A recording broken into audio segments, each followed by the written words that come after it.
Oh no, endings again, said recently one of my students. And actually, they were inquiring why do we have to focus a lot on the endings. And I always try to emphasize to them how important it is to actually do the king and pawn endings as accurately as possible. And I always tell them because you get to play, you must get to play like Jose Raul Capablanca. And they obviously, because they're just young kids, they just inquire, who's that guy, Capablanca? And then I have to do like history of chess because they only know of Magnus Carlsen. Can you imagine that? Which is not bad in itself, but it's always good to know the classics. I think Capablanca said that if you want to study, you got to start with the ending. Now, objectively, all three stages of the game are equally important. Openings, because if you do bad openings, you're not gonna make it past the beginning of the game, so to speak. Middle game tactics, absolutely super important because you're not gonna get to any ending if you mess up the tactics, and obviously the endings at the very end because you're not able to capitalize. Let's focus on double pawns on the endings, which in most of the cases are not beneficial because the person having the double pawns in the ending is not able mainly to create a passed pawn. And like in this position here, look at the white's double pawns on the C file. You're going to push now just the C. What does that mean? Although equally 3 pawns, you would say, well, maybe it's a draw. No, it is not a draw. I'm sorry to say that. Because the white king would have to stay and look after this guy to try to stop them from promoting. And in the meantime, you're going to be pushing yourself. You're going to be pushing that pawn, checking them, and you're going to march over with the black king. You're going to attack this guy. You're going to attack this guy. You're going to step aside, and you're going to get yourself a queen. That's it. That's the whole plan. Easy peasy. And look at the current position now. You already gain access to attacking the pawns on the C file. There's nothing white can do now to stopping you from promoting. That's it.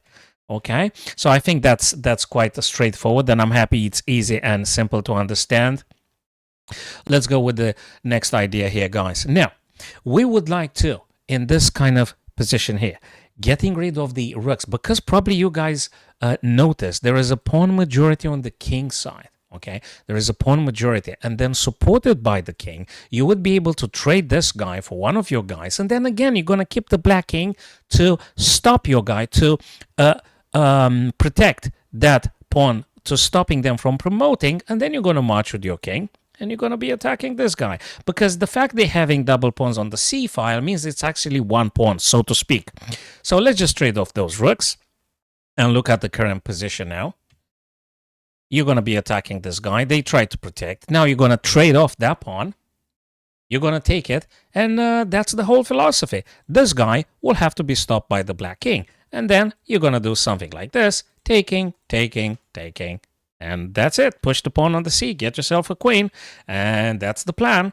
Okay. Now, this is the exception when actually having double pawns in the ending could be a good stuff, especially in this position here, because white had failed to blockade the black pawns properly. What do I mean by this? You're going to push something like C4. What does it mean? Well, already white is in trouble here. Okay, they are a little bit in trouble here. There's no good move for white to play in this position, guys. If they push forward, you're going to take this guy here because you're going to promote before them, and then you're going to stop this guy. If they don't push and if they take, now you're going to take. And what does that mean? The king will have to march very quickly, to step into the promotion square and stopping your pawn from promoting, obviously. And because those guys are double, there is no passer to challenge this guy. You're going to collect this guy, and you're going to undermine the pawn on C3. So look at this one. The white king is desperately marching to step into the promotion square. Let me show you guys the promotion square here. But you don't even need to bother with that. You just capture the pawn that was idle, moving closer, and that's it. There's just nothing good for them to play. They try to, but it's already too late because you're going to capture. And now you're going to step aside with the black king, and you get yourself a queen very, very soon, and that's how you win.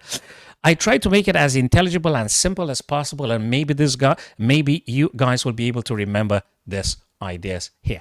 Let's look at this position. I love this position here because there is already a pawn majority on the queen side, so to speak. Now, all you need to do is play a little bit of a skewer, get rid of the white queen, and then obviously you have two guys on the B and C file, and I'm going to show you the secret. So You're going to check.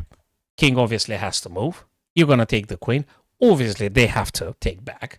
And when they take back, very important, just give it this guy. Give just a push forward. Just one square. c5 to c4. Why?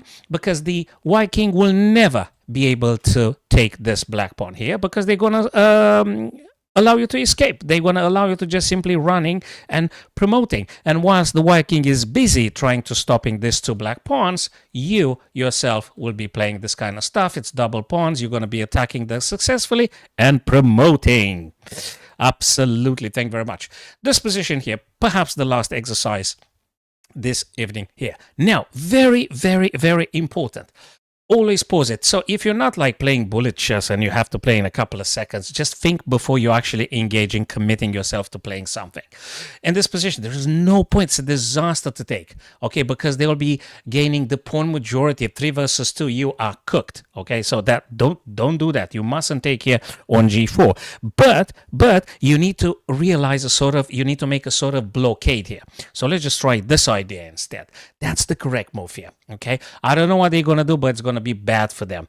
And based on the same principle that we have stated previously, those guys are doubled. There is no passer. They are stuck. This guy is stuck. And now you've got an extra guy here. And the white king will simply have to stay and stop this pawn from promoting. And in the meantime, you're going to move your king and get it very nicely to attack the other pawns and eliminate them and get yourself a queen. Maybe the last exercise. Now, you've got a knight, and luckily the king can be forked and the bishop, and you're going to give black 2 double pawns on the b file, and that's excellent to winning. So you're going to play something like knight to c4, check, attacking the bishop, already double pawn. That's pretty much grim for your opponent here. They must take here. And the fact you're having a pawn means that black will have to stop that guy from advancing, and when they do so, oh, look at this. You're just going to remove, step aside, and get yourself the queen. Okay, guys, so that was just double pawns in the endgame. A couple of examples that I hope they are useful for your understanding. Subscribe to this channel. Have a look at the other videos. Drop me some comments, some feedback, guys. And I'll be returning soon enough with more super cool stuff. Thanks for watching.